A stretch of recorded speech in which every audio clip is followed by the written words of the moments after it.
ఓర్చుకో అమ్మా, ఓర్చుకో.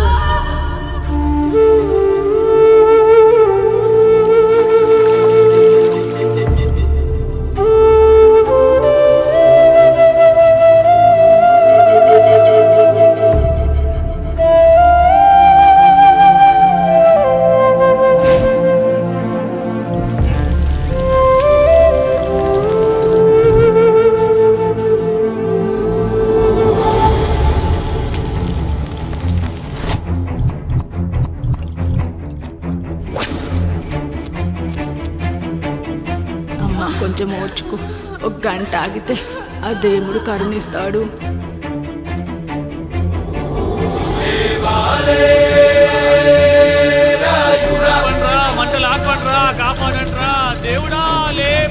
ఆయన లేవాలి, ఈ మంటలు ఆరాలి. ఈ కంటిలోని ఒక్క పొట్టు ఈ మంటల మీద పడినా ఈ ఊరే కన్నీరు పెడుతుంది.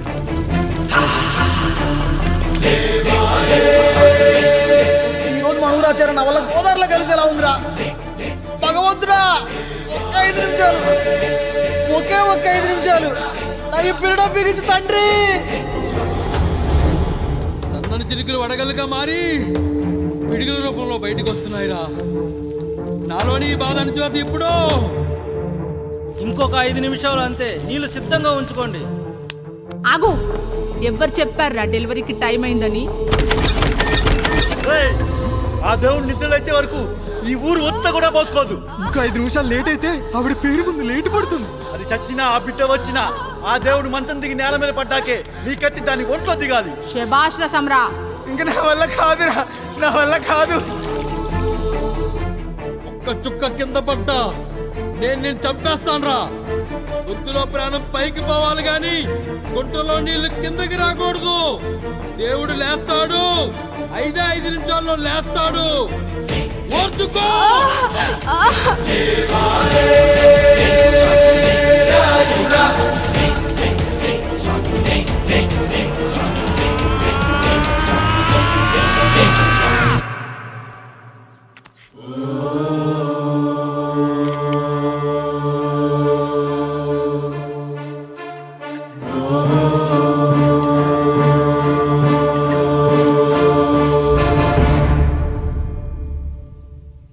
రాయుడు గారు నిద్ర లేచారు.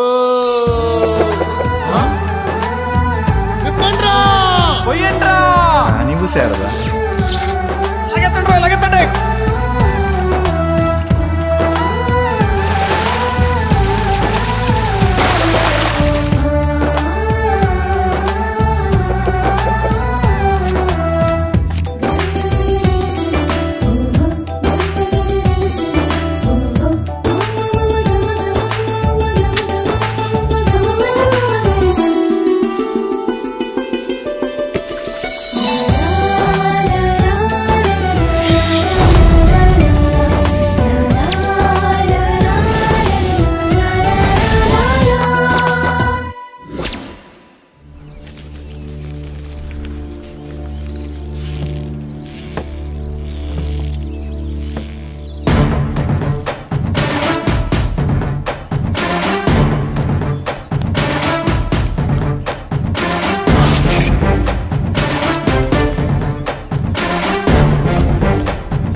అయ్యా, మన ఈరిగాడికి సంవత్సరం క్రితం పెళ్ళయిందయ్యా. మొన్నటిదాకా తాడు బంగారంలో ఉన్న వాళ్ళ జీవితం ఇప్పుడు తాడు ఫ్యాన్లో మారిందయ్యా.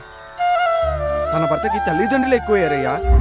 కట్టుకున్న భార్యకి చీర కొనడం కంటే అమ్మా నాన్నలకు మాత్రం మందులు కొనటమే తన సంతోషం.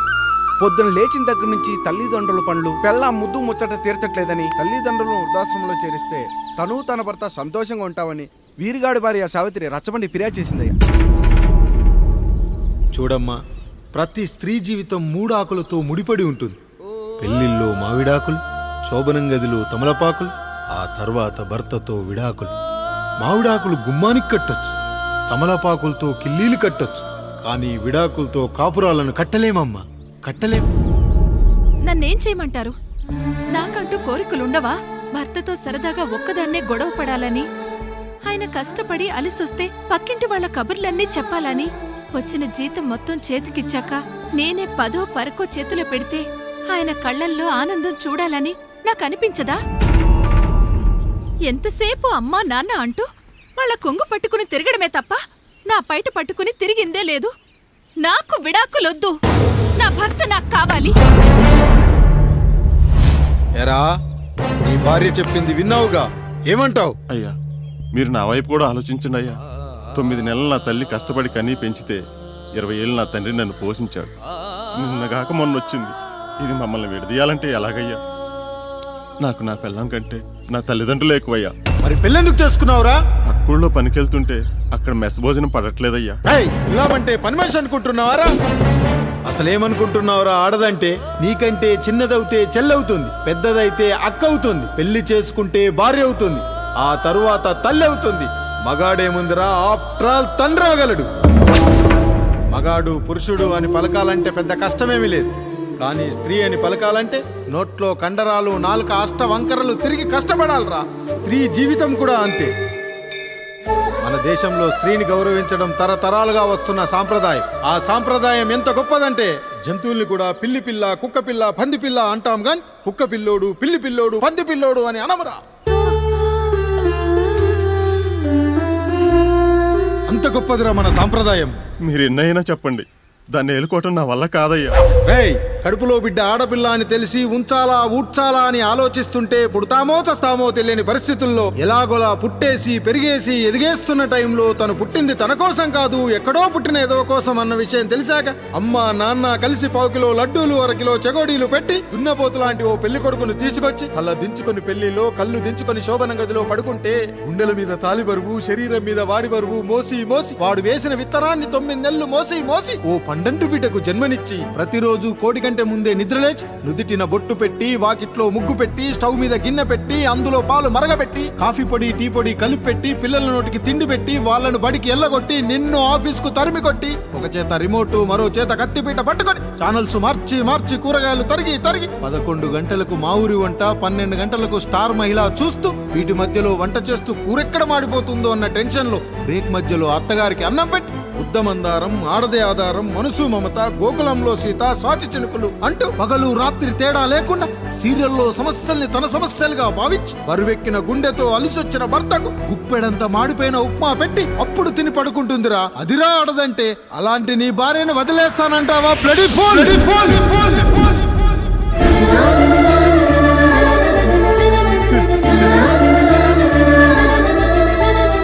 గుక్కలో ఆడదాని గురించి చెప్పాలంటే నాకు 3 నిమిషాలు పట్టిందిరా. 3 ముళ్ళేసిన నీకు ఆడదాని గురించి తెలియాలంటే ఎన్ని జన్మలెత్తాలరా. అయ్యా అయ్యా, నా తప్పు నేను తెలుసుకున్నానయ్యా. నా తల్లిదండ్రులు నేను వదిలేస్తానయ్యా. నా పిల్లల్ని నాకు ఇప్పించున్నాయ్యా. నువ్వు తప్పు మీద తప్పు చేస్తున్నావు. నీ భార్యను తిరిగి ఏలుకోవడానికి నీకు హక్కు లేదు. ఈ రాయుడు తీర్పిస్తున్నాడు. ఈ ఈరిగాడు మాత్రం తమ తల్లిదండ్రులతో ఉండాలి, కానీ ఈవిడకు మాత్రం భర్త కావాలి. ఈమెకు అభ్యంతరం లేకపోతే నేను పెళ్లి చేసుకుంటాను.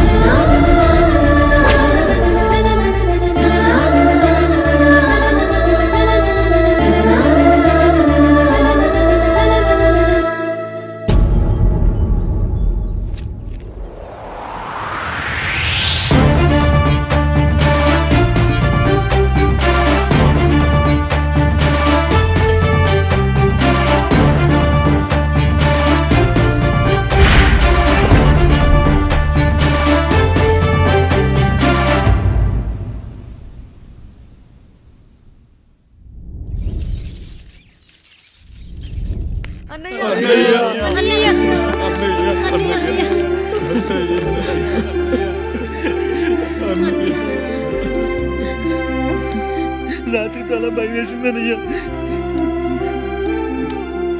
ఇప్పుడు మమ్మల్ని వదిలి వెళ్ళకన్నయ్యా. రాత్రే కదరా మనం అందరం కలిసి పడుకున్నాం. ఎప్పుడో రాత్రి చూసామన్నయ్యా. నిన్ను చూడకుండా 1 అరగంట కూడా ఉండలేకపోతున్నా. నిన్ను చూసి చాలా రోజులైనట్టుంది అన్నయ్య. రాత్రంతా ఎక్కడికి వెళ్ళావన్నయ్యా? అసలు ఎక్కడికి వెళ్ళారండి? ఇంట్లో దోమలు కుడుతున్నాయని అలా పక్కనే ఉన్న గడ్డివాం దగ్గర పడుకున్నా. మన రత్తాలు వాళ్ళ ఆయన ఊళ్ళో లేడంది. సరే అని తను తోడుగా తీసుకెళ్ళా.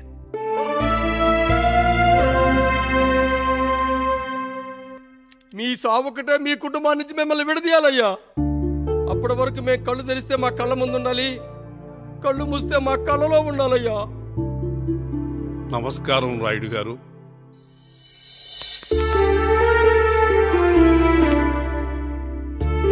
నమస్తే.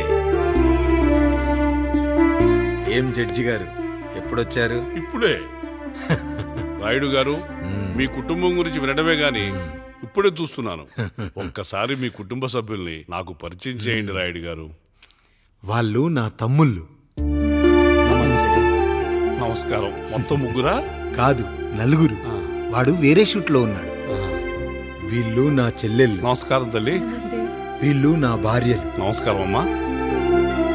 వీళ్ళు నా బంధువులు. నమస్కారం. నా జీవితంలో ఎంతో ముఖ్యమైన, ఇష్టమైన, ప్రాణమైన మరో మనిషిని మీకు పరిచయం చేయాలి. ఆవిడే.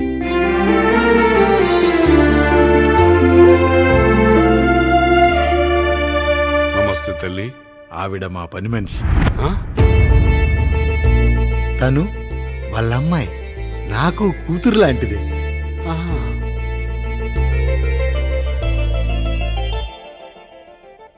ఆ ఫోటోలోని వ్యక్తి ఎవరమ్మా? మీ ఆయన?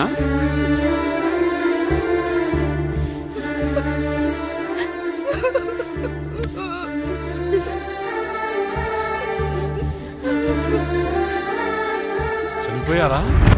అయ్యో లేదండి. ఎక్కడ పడితే అక్కడ, ఏది పడితే అది వాగుతున్నాడని పోలీసులు నగర బహిష్కరణ చేశారండి. మళ్ళా ఎప్పుడొస్తాడు? నెక్స్ట్ సీన్కి వచ్చేస్తాడండి. ఈ అనుబంధాలు, ఆప్యాయతలు చూసిన తర్వాత నాకు ఒక కోరిక కలుగుతుంది రాయుడు గారు. మీరు కాదనరనే ధైర్యంతో అడుగుతున్నాను. అడగండి. నాకు ఒక్కతే కూతురు. ఆమెని మీ కుటుంబంలో సభ్యురాలుగా చేసుకుంటారని. తప్పకుండా. నా భార్యలకు అభ్యంతరం లేకపోతే తనను నేను పెళ్లి చేసుకుంటా.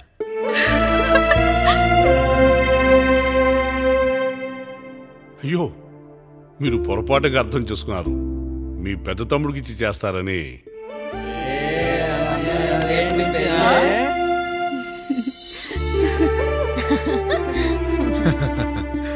తప్పకుండా తప్పకుండా ఒక మంచి రోజు చూసుకొని మీ ఇంటికి అమ్మాయిని చూసుకోవడానికి వస్తాం. ధన్యుణ్ణి రాయుడు గారు, ధన్యుణ్ణి. రండి రండి రాయుడు గారు. మీలాంటి పెద్దలు మా ఇంటికి వచ్చి మా అమ్మాయిని మీ కోడలుగా చేసుకోవటం. ఇంకా రాయుడు గారు ఏంటి బావగారు? బావగారు అని పిలవండి. సంతోషం. రండమ్మా. త్వరగా అమ్మాయిని పిలిపించండి. మా వాడు అసలే ఆగలేకపోతున్నాడు. మా వాడు చిన్నప్పటి నుంచి అంతేనండి. కక్కొచ్చినా ఏమొచ్చినా ఆపుకోలేడు. త్వరగా మీ అమ్మాయిని పిలిపిస్తే ఆ కళ్యాణం ఏదో చేసేద్దాం. అమ్మా జయమాలిని, అమ్మాయిని చూసురా.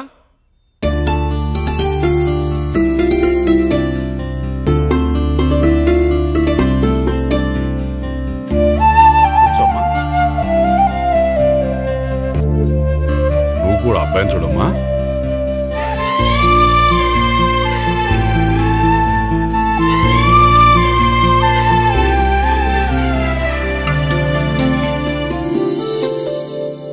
మా అమ్మాయి అని చెప్పుకోవడం కాదు కానీ అసలు ఈ కాలపిల్ల కాదు బావగారు. రాత్రంతా బయట తిరిగినా కోడి కుయ్యకు ముందు ఇంటికి వచ్చేస్తుందండి. మళ్ళా ఊరంతా నిద్రలేగిస్తే తప్పుగా అనుకుంటారు కదా. తను తిరిగే స్నేహితుల్లో పచ్చి తాగుబోతులు, తిరుగుబోతులు ఉన్నారు. కానీ ఆ విషయాన్ని తన మనసులోనే పెట్టుకుంటుంది కానీ స్నేహితుల గురించి ఎప్పుడూ చెడుగా చెప్పింది లేదు బావగారు. దీని చిన్నప్పుడే నా భార్య కారు డ్రైవర్తో కలిసి పక్క సందులోనే కూరగాయల మార్కెట్కి వెళ్ళి తప్పిపోయారు. అప్పటి నుంచి ఎంత వెతికించినా మా డ్రైవరు కనపడలేదు, నా భార్య దొరకలేదు.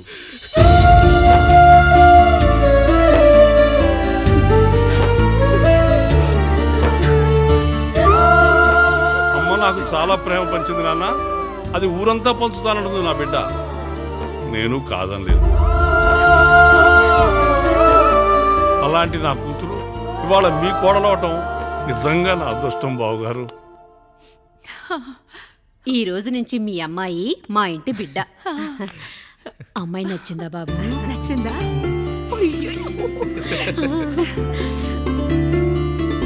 వాడికేం తెలుసు అన్నయ్య గారు, చిన్న పిల్లాడు. ఇప్పటికీ ఆకుని చెవులో పువ్వుని నోట్లో పెట్టుకొని తిరుగుతూ ఉంటాడు.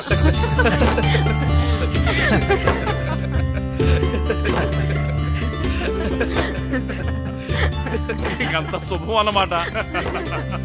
ఇక తాంబూలాలవి మార్చుకుందాం. ఒక నిమిషం ఆఖరి నేను చెప్పేది ఒకసారి నా మాట నేను ఒక్క క్షణం కూడా ఉండను. ప్లీజ్ అమ్మా శారదా, పెద్దవాళ్ళు వచ్చారమ్మా, మనల్ని చూస్తున్నారు. అమ్మాయికి పెళ్లి చూపురమ్మా. ఈ టైంలో నువ్వు ఇలా అలర్ట్ చేస్తే దాని జీవితం నాశనం అవుతుంది తల్లి. లోపలికి వెళ్ళు, తర్వాత మాట్లాడదాం. ఇక్కడ మీ కోడలు కాపురం కాలిపోతుంటే మీరు ఆ మంటల్లో మీ కూతురు పెళ్లికి కాఫీలు పెట్టిస్తున్నారా? ఈ ఇంట్లో నేను ఇంకొక క్షణం కూడా ఉండను. ఒక్క నిమిషం తల్లి, అసలేం జరిగిందో నాకు చెప్పమ్మా. ఈయన మంచోడని 6 నెలల క్రితం నాకు పెళ్లి చేశారు. మొదట్లో బాగానే ఉన్నాడు, ఆ తర్వాత ఒక రోజు మందు కొట్టాడు. కొని తాగింది దిగాక మంచోడుగా ఉంటాడు అనుకుంటే ఈ మధ్య చెడు తిరుగుళ్ళు తిరుగుతున్నాడు. ఊరవతల చిన్నుళ్ళు కూడా పెట్టేశాడు. మీరే చెప్పండి రాయుడు గారు, ఈ ఇంట్లో నేను ఉండాలా, వెళ్ళిపోవాలా, ఈయన్ని వదిలేయాలా, అక్కర్లేదా? వదిలేయాలమ్మా. వదిలేయాల్సింది నీ భర్తను కాదు, అతనిలోని లోపాలు. ఆశ్చర్యపోతున్నావు కదూ? ఒక మగాడి బాధ సాటి మగాడిగా నేను చెప్తానమ్మా. ఆడదాని ప్రేమ వెలిగించిన అగరొత్తి లాంటిది.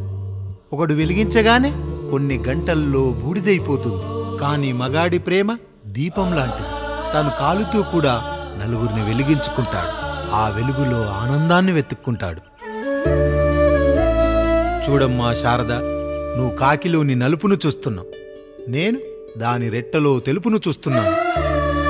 మొగడు మందు కొట్టొస్తే నిన్ను కొట్టలేదని సంతోషపడాలి గాని బాధపడకూడదమ్మా. ఇక చిన్నిల్లు సంగతి అంటావా? రుచిగా ఉందని లొట్టలేసుకుంటూ సగం తిన్న బిర్యానీలో కుక్క మూతి పెట్టిందని తెలిసాక దాన్ని పారేసుకుని ఆకలిని చంపుకోవడం కంటే నాకింది మనింటి కుక్కే కదా దాని మూతిపళ్ళు రాలగొట్టి ఇంట్లో కట్టేయాలి. నీ భర్త కూడా అలాంటి కుక్కలాంటి వాడేనమ్మా.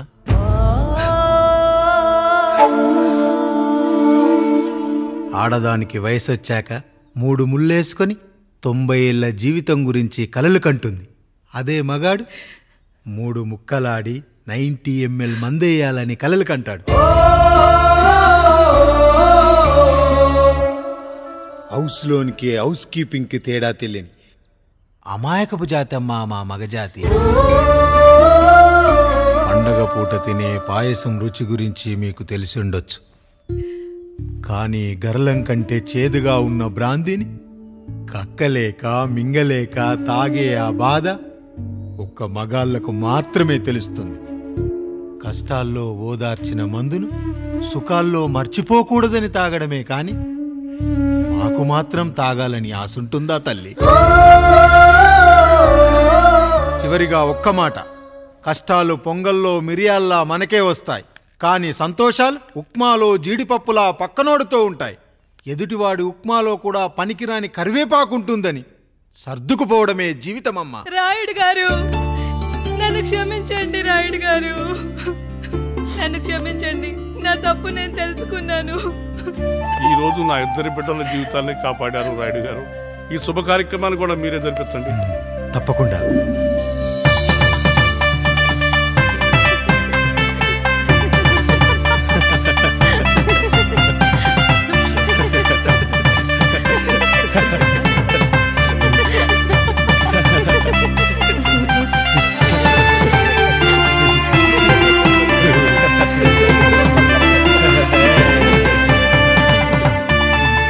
రాముడు, పండు, మీరు దీవించండి. దీవించండి.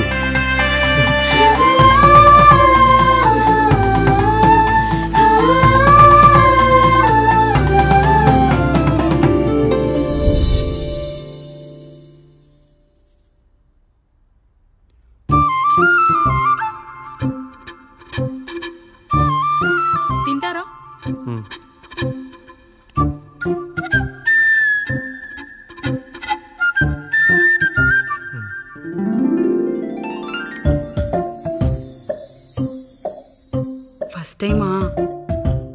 అవును, మీకెలా తెలిసిపోయిందండి? అంటే మా బామ్మ చెప్పింది. శోభనం గదిలో అనుభవం మగాడైతే మామిడిపండు పిసుక్కొని తింటాడు, అదే లేనివాడైతే మీలా ఇలా అరటిపండు ఓపిగ్గా ఒలుచుకొని తింటాడు అని.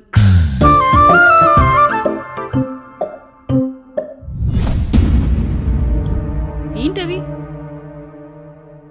అవేంటో తెలీదా?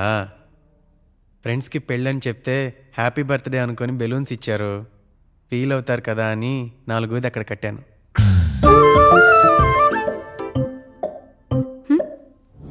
ఈ అన్నయ్య వచ్చాడు. పిల్లలు గదిలోకి వెళ్ళారా? వెళ్ళారండి. మీరెంత ఏంటి ఇంత రాత్రి అయినా ఇంకా పడుకోలేదా? మీరు లేనిది ఎప్పుడైనా పడుకున్నామా అన్నయ్య? అందరం కలిసే కదా పడుకునేది మావయ్య. సరే సరే, అందరం పెద్దోడి గదిలో పడుకుందాం. ఈ రోజు వాడి శోభనం కదా, అసలే కొత్త. పక్కనుంటే ధైర్యంగా ఉంటుంది, పక్క నుండి దగ్గరుండి జరిపిద్దాం. పదండి.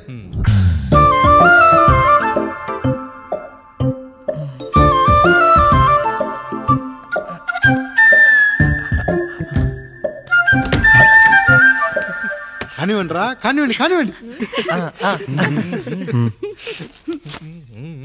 మీరేంటి మావయ్య ఇక్కడ పడుకుంటున్నారు? అదేంటమ్మా పెద్దోడా, చెప్పలేదా? మేమంతా కలిసే పడుకుంటామమ్మా, నువ్వు మాతో పాటే. అవును భార్గవి. మీరు ఊరుకోండి, మీరు ఇక్కడ పడుకోవడం నాకు ఇష్టం లేదు మావయ్య.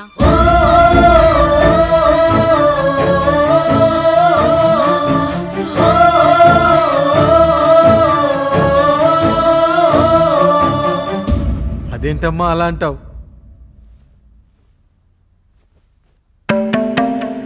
ఎన్నో చూసాం, ఎన్నో చేశాం, దుక్కి దున్ని కోత కోయకుండానే ఈ విత్తనాలన్నీ మొలకొచ్చాయంటావా తల్లి? అవన్నీ నాకు తెలీదు మావయ్య, మర్యాదగా బయటికి వెళ్ళండి.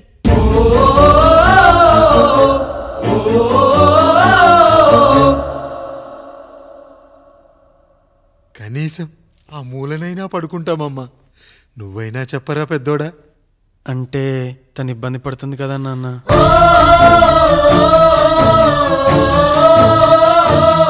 నువ్వు కూడా ఏంట్రా, పిల్లలేదో ఆశపడుతున్నారమ్మా, ఒక్కసారి ఆలోచించమ్మా. మావయ్య మీరు బయటికి వెళ్తే మేము తలుపులేస్తాం.